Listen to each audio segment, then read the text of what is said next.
दोस्तों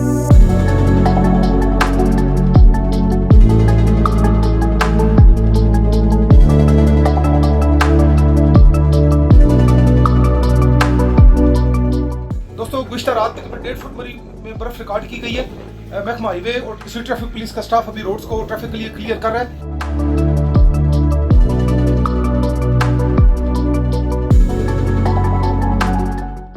मेरी तमाम दोस्तों से गुजारिश है जो इस एरिया में मौजूद हैं वो इंतहाई एहतियात का मुजाहरा करें। ड्राइविंग करते हुए अपनी स्पीड इंतहाई स्लो रखें, किसी जगह गाड़ी को ओवरटेक करने की कोशिश ना करें और जो साइडों पर स्नोफॉल पड़ी हुई गाड़ी को देख सुन के पार्क करें, क्योंकि स्नो क्लियरिंग जो मशीन्स हैं, यूनिट्स हैं, वो अभी ऑन वे हैं। मुख्तलिफ साइडों से ब्लेड लगा के रोड को क्लियर कर रहे हैं।